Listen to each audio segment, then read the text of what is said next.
स्वागत है आप सभी का हिंदी स्टडी में। दोस्तों आज हम पढ़ेंगे हिंदी की स्वर्णिम व्यवस्था, क्योंकि जो हिंदी की स्वर्णिम व्यवस्था है इसमें हमारे एग्जाम में जो टीजीटी, पीजीटी, नेट, एलटी किसी भी चीज़ का हो और जो अपना नेट का पेपर है उसमें तो ये दे रखा है कि सिलेबस में, क्योंकि इससे क्वेश्चन पूछे जाते हैं। एक छोटा सा मतलब ये व्यवस्था क्या है, पूरा अपना व्याकरण इसके ऊपर डिपेंड करता है। अपने को जैसे वर्णमाला है, व्यंजन है, स्वर है, बोलने का तरीका, ये सब कुछ इसके स्वर्णिम व्यवस्था के अंतर्गत आता है। तो ये स्वर्णिम व्यवस्था हमें बताती है कि हमारे कौन से वर्ण हैं, स्वर हैं, व्यंजन है, ये सब इसके अंतर्गत आता है।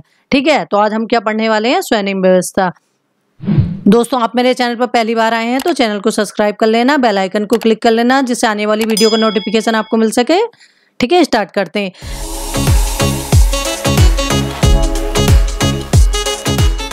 स्वर्णिम शब्द जो है दोस्तों हमारा अंग्रेजी शब्द फोनिम का रूपांतर है। ये एग्जाम में पूछा गया क्वेश्चन है कि जो स्वर्णिम शब्द है ये अंग्रेजी के किस शब्द का रूपांतर है, तो ये फोनिम शब्द का रूपांतर है।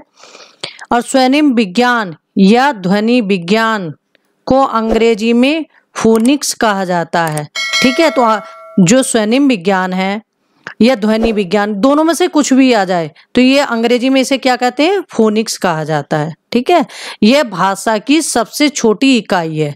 ये क्या है, भाषा की सबसे छोटी इकाई। कहने का मतलब ये है कि वो जो हमारी ध्वनि है, ध्वनि जो मैं बोल रही हूँ, ये आवाज आ रही है, तो ये सब क्या है, ध्वनि। तो ये जो हम लगे भाषा की मौखिक इकाई हमारी क्या हो गई, ध्वनि हो गई। तो ये हमारी क्या हो गई, ध्वनि। तो जो भाषा के 4 तत्व हैं, तो भाषा के कितने तत्व होते हैं हमारे, ये क्वेश्चन भी एग्जाम में पूछा जा चुका है। कितने तत्व होते हैं, 4। कौन कौन से, ध्वनि, शब्द, वाक्य, अर्थ। तो ये हमारे क्या हो गए, 4 तत्व। ध्वनि का मतलब अभी मैं बता ही रही थी, जो हम बोल रहे हैं, आवाज आ रही है, तो ये हमारी ध्वनि हो गई। अगर वर्णों के लिखित रूप को हम क्या कहेंगे, वर्ण कहेंगे। जो लिखित रूप होगा उसे वर्ण कहेंगे, और मौखिक रूप को क्या कहेंगे, वर्ण के, तो वो हम कहेंगे ध्वनि। ठीक है, और ये शब्द, तो शब्द हमारे क्या है, शब्द पद, ये वर्णों का सार्थक समूह क्या हो गया, हमारा शब्द हो गया। जैसे शब्द अब जैसे राम, रावण, जिसका कुछ अर्थ हो, मतलब क्या, सार्थक।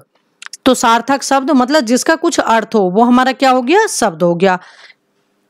आगे देखते हैं वाक्य। वाक्य क्या है, भाषा की सार्थक इकाई, मतलब जिसमें जैसे राम स्कूल जाता है, तो ये हमारा क्या हो गया, एक वाक्य हो गया।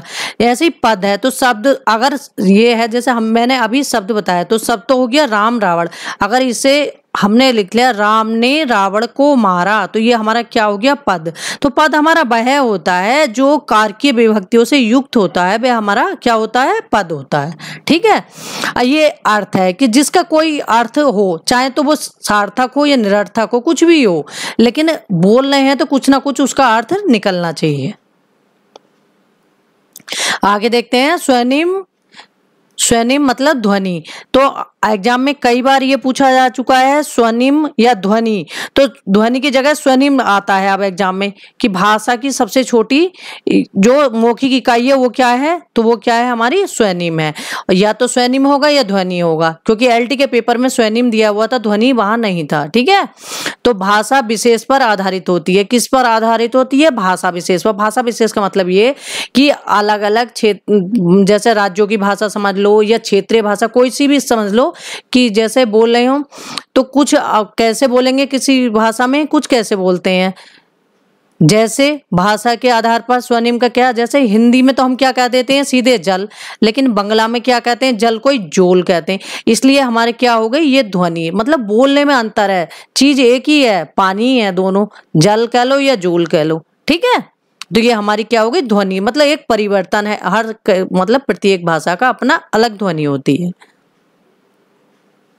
आगे देखते हैं स्वर्णिम के भेद। स्वर्णिम के हमारे कितने भेद होते हैं, सबसे पहला क्वेश्चन तो यही बनता है। स्वर्णिम के 2 भेद होते हैं, खंडे स्वर्णिम और खंडेतर स्वर्णिम। तो जो हमारे खंडे स्वर्णिम होते हैं, तो इसमें हमारे कौन से आ गए, खंडे स्वर्णिम में स्वर आ गए और व्यंजन आ गए, तो ये हमारे क्या हो गए, खंडे स्वर्णिम।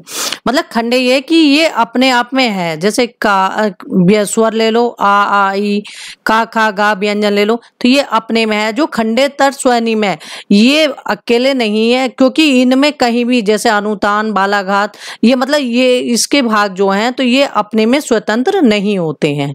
ठीक है, तो इसके पहला क्वेश्चन हो गया हमारा खंडे स्वनिम कितने हैं, 2 है, स्वर और व्यंजन। खंडेतर स्वनिम हमारे कितने हैं, 5 हैं, अनुतान, बालाघात, अनुनासिक, संगम और दीर्घता। ठीक है, तो ये हमारे ये हो गए खंडे स्वनिम।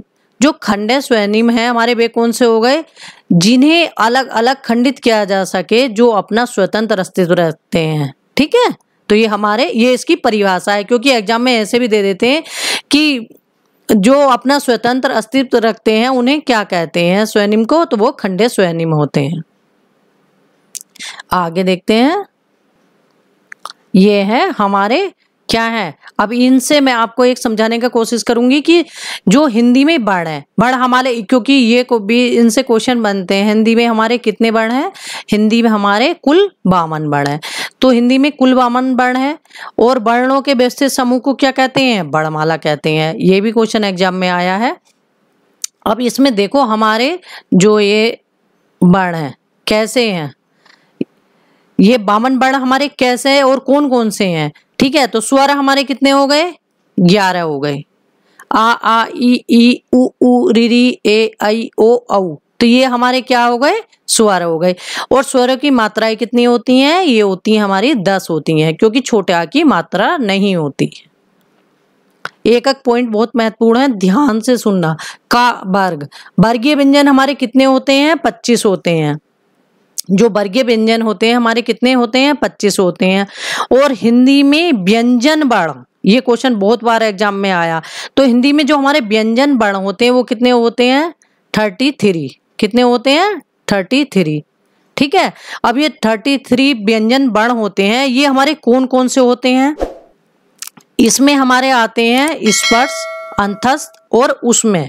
तो ये हमारे कौन से आते हैं, जो ये वो होंगे हमारे जो स्वरों की सहायता से बोले जाते हैं व्यंजन वर्ण। ठीक है, तो स्पर्श में हमारे आ गए का वर्ग से पा वर्ग तक, ये हमारे कौन से होते हैं, स्पर्श व्यंजन।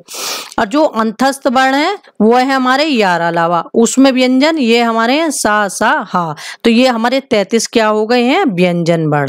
ठीक है, तो इसी तरह से संयुक्त वर्ण हमारे कितने होते हैं, 4 होते हैं। द्विगुण कितने होते हैं, 2 होते हैं। और विसर्ग, अनुस्वार और विसर्ग, अनुस्वार और विसर्ग को क्या और बोलते हैं, इन्हें अयोगवाह भी कहते हैं। क्या कहते हैं, अयोगवाह, क्योंकि एग्जाम में पूछा गया क्वेश्चन है कि अयोगवाह कितने होते हैं, 2 होते हैं। ठीक है, अब जो हमारे अनुनासिक होते हैं, तो अनुनासिक हमारे कहाँ से बोले जाते हैं, तो अनुनासिक हमारे बोले जाते हैं नाक और मुंह से। ठीक है, तो वो होते हैं हमारे अनुनासिक। और अनुस्वार हमारे कौन से होते हैं, ये क्या है, हमारे अनुस्वार। तो ठीक है, तो ये अनुस्वार हमारा कहाँ से बोला जाता है, नाक से, जिसकी ध्वनि नाक से निकले वो हमारा क्या, अनुस्वार। और जो चंद बिंदु होता है ना वो अनुनासिक कहलाता है हमारा। ठीक है, तो वो नाक और मुंह से बोला जाता है, यह है। ठीक है, और निर्नुनासिक एक और पूछा जाता है, निर्नुनासिक, तो ये मुंह से बोलने जाने वाला स्वर है जो। ठीक है, आगे देखते हैं, ये हमारे हो गए व्यंजन और स्वर इसके बारे में, क्योंकि वर्णमाला तो सभी ने पढ़ रखी होगी। एक छोटा सा मैंने फिर भी बताने की कोशिश करी, क्योंकि ये तो सब छोटी सी बात है, सब पढ़ते ही हैं, और इसको पढ़ लेना ध्यान से। एक वीडियो वैसे स्वर व्यंजन की मैंने बनाई है, उससे देख लेना, जो एग्जाम में टकराए हैं क्वेश्चन वो उसमें मैंने ऐड किए हैं। ठीक है, आगे देखते हैं। अब हम देखते हैं खंडेतर स्वनिम। तो हमारे खंडेतर स्वनिम जो हैं इन्हें खंडित नहीं किया जा सकता। सबसे बड़ी विशेषता इनकी क्या है, एग्जाम में क्वेश्चन सीधा बनता है कि ऐसी कौन सी स्वनिम है कि जिसे खंडित नहीं किया जा सकता, तो वो कौन सी है, खंडेतर। ठीक है, आगे देखते हैं, क्योंकि इनका अपना अस्तित्व नहीं होता, खंडे स्वनिम पर निर्भर होते हैं। ये किस पर निर्भर होते हैं, खंडे स्वनिम पर। पहली हमारी कौन सी है, अनुतान।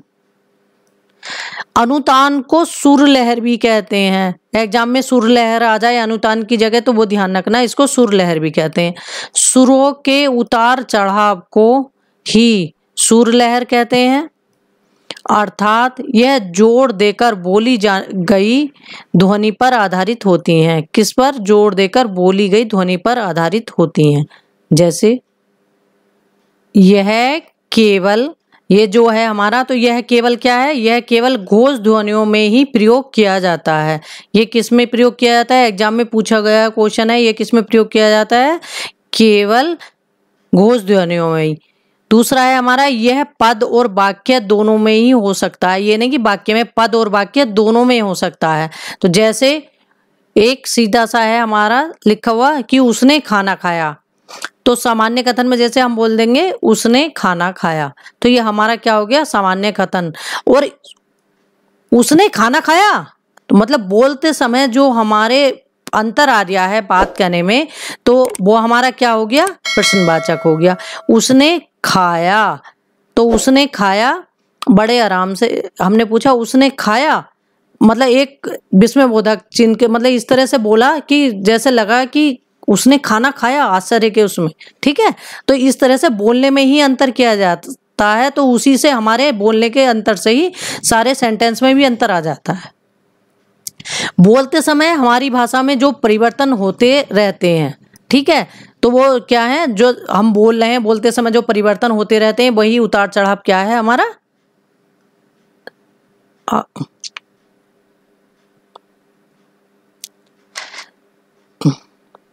बोलते समय जो हमारी परिभाषा में जो उतार चढ़ाव आते हैं वो ही क्या है? हमारे सुर लहर है। ठीक है, क्योंकि बोल कुछ रहे हैं क्या, अनुतान जैसा बीच बीच में, ठीक है, तो अंतर आ रहा है कुछ ना कुछ बोलते हुए। कभी तो तेज से बोल दें उसी बात को, कभी धीरे से पूछ रहे हैं, तो अलग अलग वो हमारा क्या हो रहा है?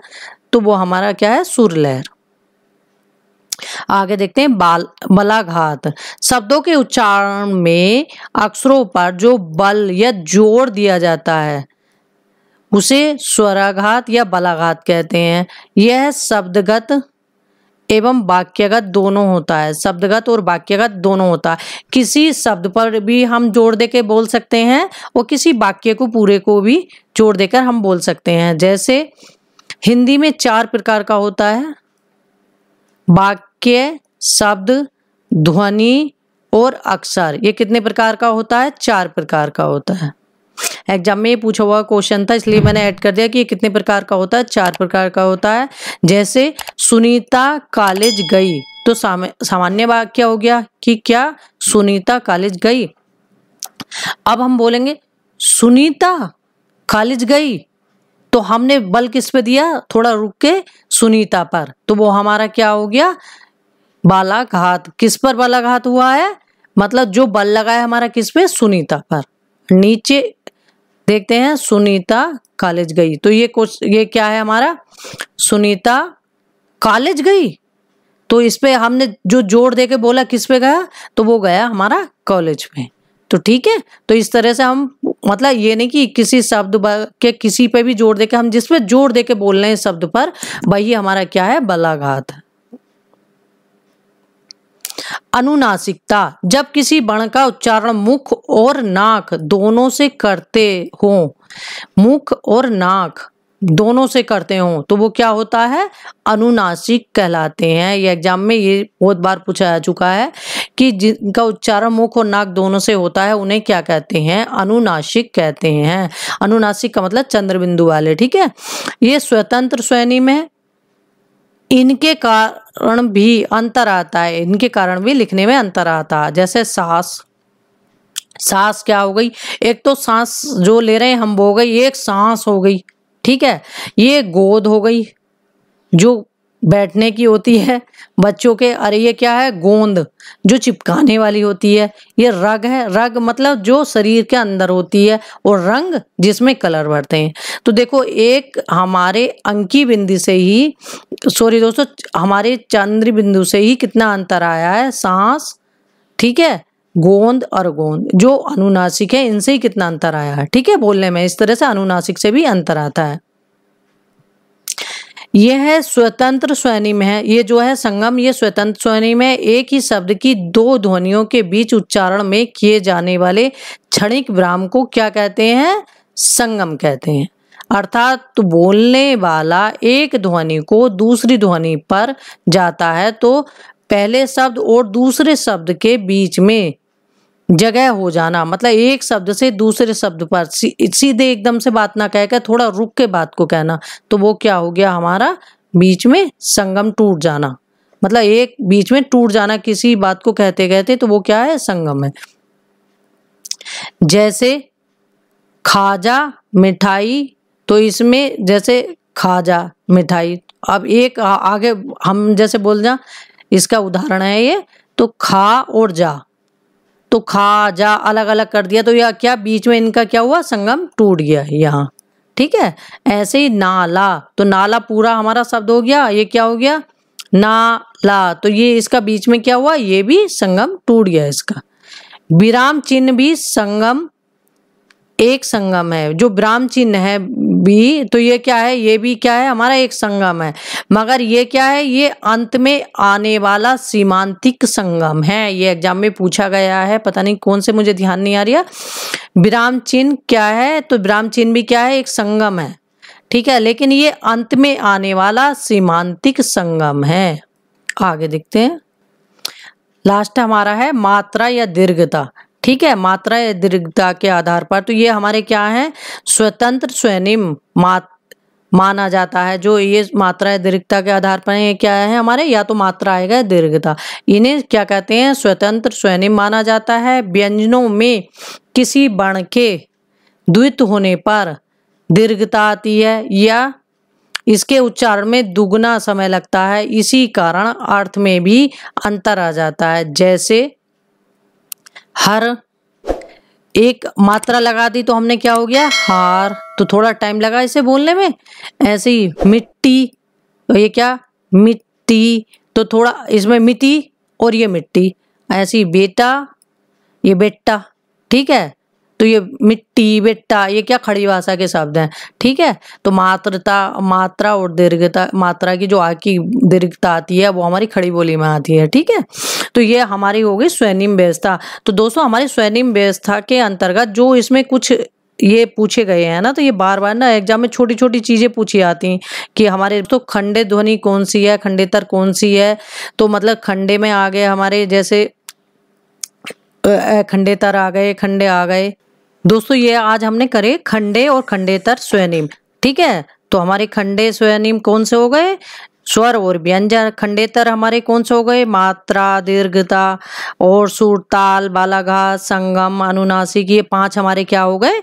खंडेतर स्वनिम, ठीक है। वर्णमाला को दोस्तों एक बार इतने अच्छे से पढ़ना देखना, क्योंकि वर्णमाला से हमारे क्वेश्चन हमेशा आते हैं, क्योंकि इसलिए आते हैं, वर्णमाला हमारे क्या व्याकरण का, हमारा हिंदी का बेस है, तो उससे क्वेश्चन हमेशा आते हैं। तो इसलिए हमारे कौन से सघोष है, अघोष है, व्यंजन है, वर्ण है, कौन से हमारे संयुक्त हैं, कौन से हमारे स्वर मतलब वर्गीय व्यंजन है, कौन से स्वर के दीर्घ हो जाते हैं, कौन से स्वर हमारे संयुक्त हैं, तो ये सब जितनी भी बातें हैं हमारी वर्णमाला के बारे में अच्छे से पता होनी चाहिए। तो एक एक पॉइंट लिख के याद करना, ठीक है।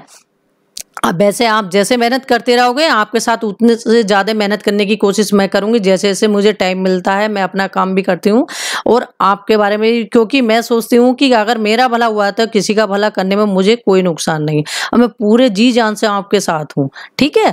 थैंक यू दोस्तों मेरी वीडियो देखने के लिए।